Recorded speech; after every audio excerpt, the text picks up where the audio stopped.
अस्सलाम वालेकुम दोस्तों, उम्मीद है कि आप सब खैरियत से होंगे। दोस्तों, लास्ट वीडियो के अंदर मैंने आपको इनकम टैक्स रिटर्न पूरी भरनी सिखाई थी, लेकिन मुझे ये फ़ील हो रहा है कि लास्ट वीडियो के अंदर मैंने आपको वेल्थ स्टेटमेंट डिटेल्ड में नहीं बताई, जो कि बहुत इंपॉर्टेंट पार्ट है। इसलिए मैं ये वीडियो के अंदर स्पेशली वेल्थ स्टेटमेंट को फोकस किया है, और वेल्थ स्टेटमेंट किस तरीके से बनाई जाती है वो मैं आज आपको इस वीडियो के अंदर बताऊँगा। वेल्थ स्टेटमेंट बहुत इंपॉर्टेंट पार्ट है। अमूमन जो भी ऑडिट वगैरह होता है, ये वेल्थ स्टेटमेंट की बेस के ऊपर जो है वो ऑडिट रेज होता है। इसलिए इसको बड़े ही ध्यान से आपने जब भी करना है, बहुत ही ध्यान से इसको फिल करना है। वेल्थ स्टेटमेंट जो है वो डिक्लेरेशन 116 इसको कहा जाता है। पहले क्या होता था कि वेल्थ स्टेटमेंट अलहदा बनाई जाती थी, अब जो है इन्होंने एक ही शीट के अंदर डिक्लेरेशन 114 और डिक्लेरेशन 116 इकट्ठी कर दी है। वेल्थ स्टेटमेंट जो है, आपने ये देखें, इसके अंदर ये तीन पार्ट हैं। सबसे पहले पर्सनल एक्सपेंसेस हैं। पर्सनल एक्सपेंसेस के अंदर आपके जो भी एक्सपेंसेस हैं वो आपने इधर इंटर करने हैं। जैसे रेंट, अगर आपने घर आपका जो है वो घर का अगर रेंट है कोई आप पे कर रहे हैं तो आपने इधर लिखना है। अच्छा, मैं आपको एक चीज़ बताता चलूँ कि ये जो भी आपने ये वेल्थ स्टेटमेंट जो आप बना रहे हैं, इसके अंदर आपने अपने पर्सनल एक्सपेंसेस और पर्सनल एसेट्स वगैरह सारी चीज़ें लिखनी है। अगर आपका कोई बिज़नेस का रेंटल वगैरह है वो आप इधर बिज़नेस सेगमेंट के अंदर लिखेंगे। इधर ये नहीं है कि आपकी शॉप अगर रेंट पे है तो आपने इधर पर्सनल एक्सपेंसेस के अंदर रेंट के अंदर आपकी शॉप का रेंट आपने लिख लेना है। इसके अंदर आपने अपने घर का रेंट लिखना है। रेट्स, टैक्सेस, चार्ज, अगर आपने कोई टैक्स वगैरह पे किया है, पर्सनल जो चीज़ आप यूज़ कर रहे हैं उसके ऊपर आपने कोई टैक्स वगैरह पे किया है तो आप इधर लिखेंगे। व्हीकल रनिंग मेंटेनेंस, अगर आपने कोई गाड़ी वगैरह जो है वो आपकी है और उसकी मेंटेनेंस वगैरह के आपने कोई एक्सपेंसेस वगैरह किए हुए हैं तो आप यहाँ लिखेंगे। ट्रैवलिंग, अगर आपने सफ़र किया है और एक्सपेंसेस किए हैं तो यहाँ लिखेंगे। इलेक्ट्रिसिटी, जो भी आपका बिजली का बिल पूरे साल का है वो आप यहाँ लिखेंगे। वाटर, अगर आपने पानी का कोई आपके चार्जेस हैं साल के, जो आपका कोई बिल शिल है वो आप यहाँ लिखेंगे। गैस का आपका कोई जो भी आपका सालाना बिल है वो आप यहाँ लिखेंगे। टेलीफोन का जो भी आपका सालाना बिल है वो आप यहाँ लिखेंगे। एसेट इंश्योरेंस या सिक्योरिटी, अगर आपने एसेट इंश्योरेंस वगैरह कोई आपने उसके अंदर एक्सपेंसेस पे किए हुए हैं, सिक्योरिटी के मद में आपने कोई एक्सपेंसेस पे किए हैं तो आप यहाँ लिखेंगे। एजुकेशनल एक्सपेंसेस अगर हैं तो आप यहाँ लिखेंगे। क्लब की मेंबरशिप फ़ी या फिर कोई भी आपने क्लब के हवाले से कोई आपके एक्सपेंसेस हैं तो आप यहाँ लिखेंगे। फंक्शन गैदरिंग, कोई आपने फंक्शन वगैरह किया हुआ है, शादी का कोई फंक्शन है, जो भी आपने कोई किया है जिसकी वजह से आपके एक्सपेंसेस हुए हैं तो वो यहाँ लिखेंगे। डोनेशन, ज़कात, एनुटी, लाइफ इंश्योरेंस प्रीमियम, कोई भी आपका अगर इस तरह का कोई है एक्सपेंसेस, कोई आपने लाइफ इंश्योरेंस पॉलिसी ली हुई है तो आप यहाँ लिखेंगे। Other personal house hold expenses, कोई इसके अलावा जो ऐसे एक्सपेंसेस जो यहाँ पे नहीं मेंशन कर सके वो आप अदर्स के अंदर सारे एक्सपेंसेस लिख देंगे। जैसे आपके खाने के एक्सपेंसेस हैं या कोई अदर्स आपके इसके अलावा भी कोई एक्सपेंसेस होते हैं तो आप यहाँ जो है अकोमोलेटिव आप लिख सकते हैं। Contribution expenses by family member, अगर कोई फैमिली मेम्बर की तरफ से आपके एक्सपेंसेस के अंदर कंट्रीब्यूशन है तो आप यहाँ लिखेंगे। इसको आप वैसे ना ही ज़्यादा यूज़ करें तो अच्छी बात है, यही वाला जो है यहाँ तक कि आप इसको बनाइएगा। अब हम चलते हैं personal assets and liabilities. Personal assets and liabilities के अंदर आप अपनी जितनी भी आपकी प्रॉपर्टी है, बेशक आपने इस साल ख़रीदी है, बेशक आपने पहले से ख़रीदी है, जितनी भी आपकी प्रॉपर्टी है आप सारी इसके अंदर मेंशन करेंगे। ये देखें, एग्रीकल्चर प्रॉपर्टी, इसके अंदर जब आप करेंगे तो आप इसको एड्रेस देंगे, आप अपना जो भी कमर्शियल है, रेजिडेंशियल है, एग्रीकल्चर है, कितना एरिया है, जो भी आप इधर उसकी कंटेंट्स वगैरह में आप जितना मैक्सिमम इन्फॉर्मेशन दे सकते हैं आपने यहाँ पे लिख के आपने इधर ओके का बटन प्रेस करना है। ठीक है, तो आपकी जो उसकी प्रॉपर्टी की जो वैल्यू है वो आप यहाँ लिखेंगे। प्रॉपर्टी आपने जिस वैल्यू के ऊपर आपने रजिस्ट्री करवाई है वो आपने यहाँ पे लिखना है। अगर तो आपको इनहेरिटेड है तो आपका कोई पैसे वगैरह नहीं लगे तो या तो आप यहाँ पे ज़ीरो लिखेंगे, या अगर आप प्रॉपर्टी इनहेरिटेड है और उसकी कोई आप अपनी वैल्यू लिखना चाहते हैं तो उसकी आप वैल्यू इधर लिखेंगे, और दूसरे नंबर पे इसको कंट्रा करने के लिए यहाँ पे इनहेरिटेंस के अंदर उतनी ही वैल्यू लिखेंगे। ये रिकन्सिलेशन ऑफ नेट एसेट के अंदर अगर तो वहाँ ज़ीरो लिखेंगे तो फिर यहाँ भी ज़ीरो, अगर वहाँ पे 10,000 लिखेंगे, जो भी आपकी अमाउंट है जो उसकी वैल्यू है वो आप लिखेंगे, वो आप इधर जो है वो फिर इनहेरिटेंस के अंदर साथ लिखेंगे। हम वापस चलते हैं। अच्छा, इसके अंदर मैंने जैसे आपको ऑलरेडी बताया है कि आपने वही प्रॉपर्टी सिर्फ इंटर नहीं करनी जो आपने इस साल ख़रीदी है। आपकी जो भी प्रॉपर्टी है वो आपने सारी की सारी इसके अंदर डिटेल दे देनी है। फिर यहाँ पे कमर्शियल, इंडस्ट्रियल, रेजिडेंशियल प्रॉपर्टी जितनी है वो आपने यहाँ पे लिखनी है। इसी तरीके से जिस तरह मैंने आपको पिछली प्रॉपर्टीज़ के बारे में कहा है, सारी की सारी बेशक आपने इस साल ख़रीदी है या पहले ख़रीदी हुई हैं, सारी की सारी प्रॉपर्टी की इन्फॉर्मेशन आप लिख देंगे। अगर आपने ख़रीदी है तो जो आपकी रजिस्ट्री अमाउंट है, जो आपने रजिस्ट्री के ऊपर अमाउंट लिखवाई हुई है, वो वैल्यू आप यहाँ पे लिख देंगे। बिज़नेस कैपिटल, अगर आप कोई बिज़नेस वगैरह करते हैं और आप उसका कैपिटल उसके अंदर आपने जो आपने डाला है, तो आप वो यहाँ पे प्लस के बटन पे प्रेस करेंगे और आप अपना बिज़नेस जो भी मसलन ABC एंड कंपनी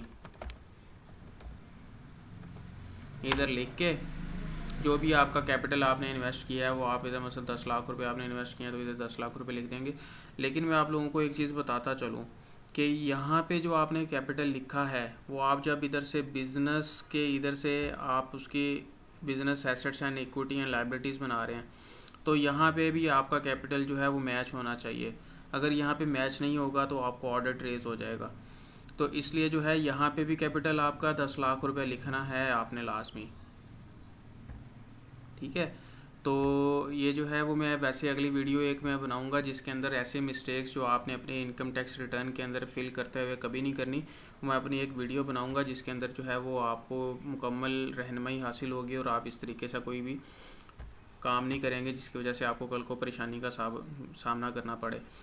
अगर आपका कोई इक्विपमेंट है और ये इक्विपमेंट नॉन बिज़नेस, जैसे कोई भी आपका ऐसा सामान जो आप बिज़नेस के अंदर इस्तेमाल नहीं कर रहे और उसकी जो भी वैल्यू है वो आप यहाँ पे लिख देंगे। इक्विपमेंट नॉन बिज़नेस के अंदर एनिमल नॉन बिज़नेस, अगर आपके पास जानवर हैं और वो नॉन बिज़नेस हैं तो आप यहाँ लिखेंगे।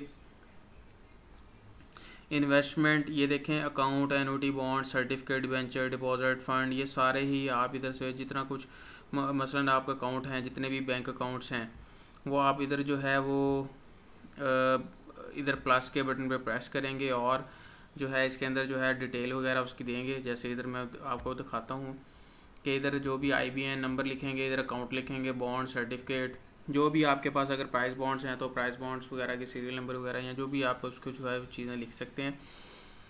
इन सारी चीज़ें मसलन ये वाली जितनी भी चीज़ें हैं ये कैंसिल भी कर देता हूँ। Account, NOT, bond, certificate, debenture, deposit funds, policy, share, stock से जितना भी इसकी जो है सारी चीज़ों की डिटेल जो है आप इसके टैब के अंदर देंगे। फिर दूसरे नंबर पे डेट है, non business advances, debt, deposit, payable. अच्छा जी, कोई आपका लोन शोन है तो आप उसकी डिटेल जो है वो यहाँ लिखेंगे। मोटर व्हीकल नॉन बिजनेस, अगर आपकी जो है वो नॉन बिजनेस मोटर व्हीकल है तो आप यहाँ लिखेंगे। कोई अगर बिज़नेस व्हीकल्स वगैरह हैं तो आप बिज़नेस के अंदर लिखेंगे जाके इसके अंदर। इधर जो है सिर्फ और सिर्फ पर्सनल की चीज़ें ही हम बता रहे हैं। अच्छा, मोटर व्हीकल नॉन बिज़नेस है वो आप यहाँ पे लिखेंगे। मोटर व्हीकल की डिटेल देंगे, रजिस्ट्रेशन नंबर देंगे और आप उसकी वैल्यू जितने की आपने वो ख़रीदी है उसकी आप वैल्यू लिख देंगे। अगर आपकी कोई प्रीशियस मलकियत है, एक्सपेंसिव कोई चीज़ है तो वो आप उसकी यहाँ लिखेंगे। जैसे एग्जांपल ले लेते हैं कि गोल्ड है जी, हम इधर गोल्ड लिख देते हैं। ये देखें इन्होंने जैसे ये लिखा भी हुआ है, नेचर ऑफ एसेट्स गोल्ड, कितने ग्राम है जी, 10 तोला, हम यहाँ लिख देंगे। अमूमन क्या लोग करते हैं कि गोल्ड का इधर लिखते हैं और इनहेरिट लिख देते हैं कि एज ए डॉरी जहेज़ में मिला था जी 25 तोला 50 तोला। तो जहेज़ में जो मिला है वो सारी बात है कि उसके ऊपर आपने कोई एक्सपेंसेस नहीं किए, तो इसलिए इधर आप लिख देंगे 10 तोला है या 20 तोला है जितना भी है, लेकिन आप इधर जो है उसकी वैल्यू 0 लिखेंगे क्योंकि आपने उसके ऊपर पैसे नहीं पे किए। जब कल को सेल करेंगे तो फिर आप उसकी वैल्यू जो है वो फिर आप उसको बाद में एडजस्ट कर सकते हैं। अच्छा, हाउस होल्ड इफेक्ट्स जो हैं यहाँ लिखेंगे। पर्सनल आइटम अगर आपके पास हैं पड़ी हुई उसकी वैल्यूज़ आप यहाँ लिखेंगे। कैश अगर नॉन बिजनेस आपका पड़ा हुआ है तो आप यहाँ पे लिखेंगे। अच्छा, अगर फिर बाद में जो है वो आप इधर देखें एनी अदर एसेट, अगर इसके अलावा भी कोई एसेट्स हैं जो यहाँ भी हम नहीं मेंशन कर सके तो आप इधर जो है वो प्लस के बटन पे क्लिक करके आप अपना उसको ऐड कर सकते हैं। एसेट इन अदर्स नेम, आपके पास एक अगर ऐसे एसेट्स हैं जो आपने किसी और के नाम पे लिए हुए हैं और ख़रीदे आपने ही हैं, तो आप जो है इधर प्लस का बटन प्रेस करके तो आप उसके बारे में डिटेल दे सकते हैं। इधर कंटेंट लिखेंगे जो भी है, मेरी बीवी के नाम पे है, इतने मरले का मकान है, जो भी है वो इधर लिख के आप इधर ओके कर देंगे और उसके बारे में आप इंफॉर्मेशन दे देंगे। और एसेट्स हेल्ड आउटसाइड पाकिस्तान, अगर आपके एसेट्स पाकिस्तान से बाहर कोई हैं तो आप उसके बारे में इंफॉर्मेशन देना चाहते हैं तो ये आप यहाँ लिखेंगे। अच्छा, कैपिटल और voting rights in foreign company में अगर आपने कोई इन्वेस्टमेंट की हुई है, आपके पास कोई शेयर्स वगैरह है तो उसके आप इधर यहाँ पे डिटेल देंगे। और ये सेगमेंट है जी आपकी लाइबिलिटीज़ का, क्रेडिट, एडवांसेस, बोरोइंग, कोई आपने क्रेडिट जो है वो है आपका, तो आप उसकी डिटेल वगैरह यहाँ पे लिखेंगे। इधर लिखेंगे जो भी है जिससे भी आपने लिया हुआ है, लेकिन जो भी इधर डिटेल देनी है आपने प्रॉपर उसका आपके पास प्रूफ होना चाहिए। जैसे बैंक है तो बैंक का आपका 30 जून को आपका जो भी आउटस्टैंड बैलेंस था वो आप उसका सर्टिफिकेट बनवाएं, अपने पास रखें, ताकि आपको कल को अगर कोई ऑडिट रेज होता है तो जो है अमूमन इसके ऊपर ऑडिट रेज होता है इस चीज़ के ऊपर, तो अगर कल को ऑडिट रेज होता है तो आपके पास सर्टिफिकेट हो और आप वो आसानी से जैसे ही आपको कोई वो क्वेश्चन पूछे तो आप उसकी फ़ोटोकॉपी करवा के उनको दे सकें। अच्छा, अब हम बात करते हैं रिकन्सिलेशन ऑफ नेट एसेट्स की तरफ। अच्छा, ये सबसे पहले देखें नेट एसेट्स करंट ईयर इन्होंने लिखा हुआ है इधर। नेट एसेट्स करंट ईयर के अंदर क्या है कि आपने ये इसका मतलब ये है कि अब जो है इस साल मेरे अब एसेट्स कितने के हो गए हैं। Net assets previous years. अच्छा, नेट एसेट प्रीवियस ईयर जो है इनके पिछले साल जो अगर मैंने पिछले साल रिटर्न भरी थी और मेरे पिछले साल करंट एसेट जो थे पिछले साल के वो मेरे 75 लाख थे, तो अब इस साल के वो मेरे प्रीवियस ईयर एसेट होंगे, तो मैं इधर 75 लाख लिख दूँगा। अच्छा, एक चीज़ मैं आप लोगों को बता दूं, बेशक आप पहली मरतबा अपनी रिटर्न फाइल कर रहे हैं, बेशक आप अब जो है वो रिटर्न फाइल रिपीटेडली आप कर रहे हैं, आपने इधर क्या करना है, ये नहीं करना कि आपने यहाँ से ज़ीरो से स्टार्ट नहीं करना। आपने आपके जितने भी एसेट्स हैं प्रीवियस, आप क्योंकि सिर्फ और सिर्फ अपने एक साल का बता रहे हैं कि मैंने एक साल के अंदर क्या कमाया है, अगर आप इधर से ज़ीरो से स्टार्ट करेंगे आपके एसेट्स होंगे ज़्यादा और आपका ऑडिट रेज हो जाएगा तो आपके लिए परेशानी होगी।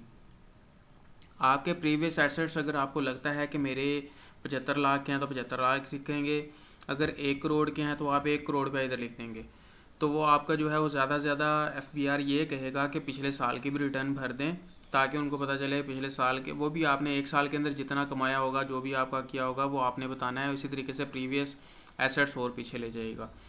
इसलिए ये प्रीवियस एसेट्स का जो है ये बहुत ज़्यादा आपने ख्याल रखना है। ये जो है इसकी बेस के ऊपर अक्सर जो है वो आपको ऑडिट रेज होता है। अच्छा, इधर जैसे मैं एग्जांपल में आपको बता रहा था कि 75 लाख रुपए प्रीवियस एसेट्स थे, इस साल जो है उसने सैलरी इनकम से कमाए हैं जी 10 लाख रुपए, ठीक है। और ये जो है वो एग्जेम्प्ट फ्रॉम टैक्स में कौन सा टैक्स इनकम आएगी जी, जैसे एग्रीकल्चर इनकम है FBR उसके ऊपर नहीं टैक्स लेता। अगर उसकी एग्रीकल्चर इनकम है तो आप यहाँ लिख देंगे, जैसे मैं इधर लिख देता हूँ कि 50,000 एग्रीकल्चर इनकम है, ठीक है जी।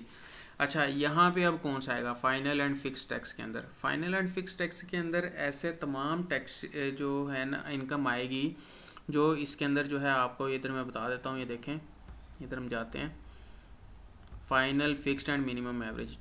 ये देखें, ये जितने भी इधर से जो है वो है ये फाइनल एंड फिक्स टैक्सेशन के थ्रू जो है ना ये जो भी इनकम है वो आप इधर से जो है वो लिख सकते हैं। जैसे मैं आपको एक मोस्ट कॉमन इनकम है इसके अंदर जो आपकी बैंक से आपको प्रॉफिट मिलता है उसके ऊपर आपको टैक्स लगता है, तो वो जो है वो फाइनल एंड फिक्स टैक्सेशन के अंदर आ जाती है। एग्जांपल में आप ले लेता हूँ, जैसे आपको 1 लाख रुपए बैंक से प्रॉफिट मिला है।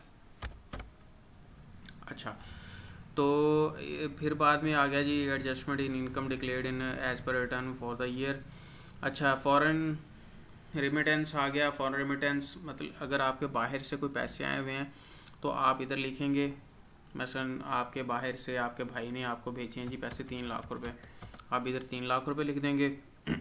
इनहेरिटेंस है, अगर आपको कोई विरासत में कोई चीज़ मिली है तो आप इधर लिखेंगे, और कौन सी चीज़ मिली है वो आप एसेट्स के अंदर लिखेंगे। इसके अंदर जो मैंने आपको बताया भी है, आप जो भी चीज़ आपको मिली है विरासत के अंदर आप इधर उसको लिखेंगे भी, और इधर जो है वो कंट्रा करेंगे इनहेरिटेंस में लिख के।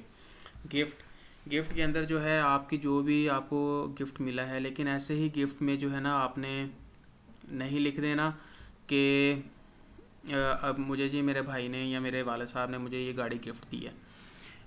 FBR जो है ज़ुबानी कलामी नहीं मानता। एक तो सबसे पहले जो है वो अगर वो गिफ्ट है तो उसके अकाउंट के थ्रू, प्रॉपर चेक के थ्रू ये चीज़ होनी चाहिए, और दूसरे नंबर पे अगर उसके चेक के थ्रू ये चीज़ नहीं हुई तो फिर आपने क्या करना है कि गिफ्ट डीड एटलीस्ट बनवानी है। गिफ्ट डीड के ऊपर जो है वो आपने ये काम करना है। फिर इसके बाद gain on disposal of assets, अगर आपने कोई movable excluding capital gains on immovable property, अगर आपने कोई एसेट्स वगैरह जो है आपने डिस्पोजल किया है, आपने सेल किया है, तो उसके ऊपर कोई गेन वगैरह आपने हासिल किया तो आप यहाँ लिखेंगे। इसके अलावा इन सब के अंदर आपने ऐसी चीज़ें, अगर आपने कोई आपको लगता है कि इसके अलावा कोई आपकी इनकम है जो इन सब हेड्स के अंदर नहीं क्लियर हो रही, तो आप इधर अदर्स में जाके आप वो लिख के आप इसको जो है कर सकते हैं। अब मैं ये बात करता हूँ, ये सारे थे इनफ्लोज। ये अब मैं बात करूँगा आउटफ्लोज की।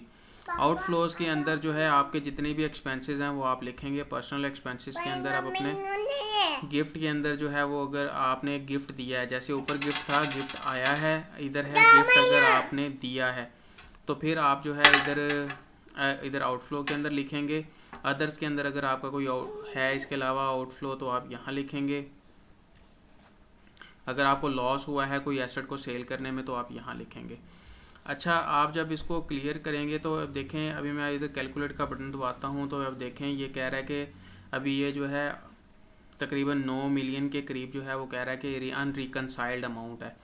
अनरिकनसाइल्ड अमाउंट किस तरीके से, अब ये इधर एक्सपेंसेस में एग्जांपल मैंने ये कुछ लिखा नहीं था, मैं अब आपको लिख देता हूँ। जैसे जी रेंट मैंने दिया जी 1,20,000। अच्छा जी, इलेक्ट्रिसिटी एक्सपेंसेस हुए हैं जी मेरे 1,50,000। गैस का जी मेरा एक्सपेंस हुआ है जी 30,000। टेलीफोन का एक्सपेंस हुआ है जी मेरा 15,000। अब लाइफ इंश्योरेंस की 1 साल के प्रीमियम दिया है जी मैंने 1,00,000 रुपये, और ये जो है मेरा अदर एक्सपेंसेस 1,50,000 रुपये हो गए। अच्छा, तो अब मैं कैलकुलेट पे प्रेस करता हूँ तो ये देखें मेरे ये 1 साल के ये एक्सपेंसेस थे। अब मैं इसको अब देखता हूँ तो देखें वो कम हो गए हैं। अब 83,85,000 जो है वो, इसका मतलब मेरे पास एसेट्स होने चाहिए। तो इधर जो है वो मैं एसेट्स वगैरह भी अपने ऐड कर देता हूँ। मुझे प्रॉपर्टी मैंने ख़रीदी थी XYZ, ये रेजिडेंशियल प्रॉपर्टी थी, सॉरी एग्रीकल्चर प्रॉपर्टी, एग्रीकल्चर, ये जी प्रॉपर्टी मैंने ख़रीदी थी 50 लाख की। ठीक है, अब इसके अलावा मैंने एक गाड़ी भी ख़रीदी थी। गाड़ी में बात कर देता हूँ, ये गाड़ी का ये वाला, ठीक है, ये गाड़ी ख़रीदी है जी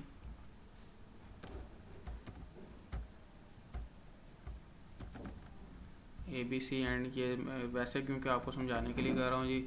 ये कार है जी प्राइवेट यूज़, ठीक है जी। गाड़ी की कीमत है जी 30 लाख रुपए, ठीक है। तो अब देखें अनरिकनसाइल्ड अमाउंट आपके पास कितनी रह गई, 3,85,000 रुपये रह गई। 3,85,000 मेरे पास कैश में था, 3,85,000 मेरे पास कैश में था, ठीक है। तो इसको मैं दोबारा कैलकुलेट पे क्लिक करता हूँ और इधर मैं देखता हूँ तो ये देखें ज़ीरो हो गई। जब तक अनरिकनसाइल्ड अमाउंट आपकी ज़ीरो नहीं हो जाती आप इसको जो है वो सबमिट नहीं कर सकते। अब ये ज़ीरो हो गई, अब मैं इसको सबमिट कर सकता हूँ। आपने ये वाले सेगमेंट को बहुत सारे ध्यान से करना है। प्रीवियस ईयर्स के एसेट्स जो हैं वो बेशक मैंने आपको ऑलरेडी, मैं दोबारा रिपीट कर देता हूँ, बेशक आप पहली मरतबा कर रहे हैं, आपने के जितने भी आपने सिर्फ और सिर्फ इस साल के एसेट्स के अंदर जो आपके इनकम है वो आपने जो गेन किया है, एसेट्स के अंदर जो गेन किया है आपने सिर्फ इस साल का जो है वो बताना है। ये नहीं करना आपने अपने बाकी जो आपके एसेट्स हैं प्रीवियस ईयर्स में डाल देने आपने। जैसे आप अगर पहली दफ़ा भी कर रहे हैं आपने इधर ज़ीरो नहीं करना, ये जिधर 75 लाख लिखा है, जो भी आपके प्रीवियस एसेट्स हैं वो आपने इधर लिख देने हैं। बेशक इधर 10 करोड़ के एसेट हैं, आप इधर 10 करोड़ रुपया लिख देंगे, ठीक है। तो आपने परेशान नहीं होना। तो उम्मीद है कि आप लोगों को ये मेरी वीडियो पसंद आई होगी और बहुत ज़्यादा इन्फॉर्मेटिव लगी होगी। मैं आने वाली वीडियोस के अंदर आप लोगों को वेल स्टेटमेंट पूरी बना के सबमिट करके दिखाऊंगा। अगर आप लोगों का कोई क्वेश्चन है इसके हवाले से तो मुझसे पूछ लीजिएगा कमेंट सेक्शन के अंदर, मैं आपको ज़रूर बताऊंगा। इंशाल्लाह हर किसी को मैं ज़रूर रिप्लाई करता हूँ। अल्लाह ताला का शुक्र है, मैंने बहुत से लोगों की रहनुमाई कर रहा हूँ। अगर आपको मेरी ये वीडियो पसंद आई, मेरे इस चैनल को सब्सक्राइब कर लें और बेल आइकॉन पे क्लिक कर लें। जैसे ही मेरी कोई वीडियो आया करेगी मैं आपको नोटिफिकेशन आ जाएगा और आप उस वीडियो से मुस्तफ़ीद हो सकते हैं। अपना बहुत ज़्यादा ख्याल रखिएगा। पाकिस्तान जिंदाबाद। अल्लाह हाफिज़।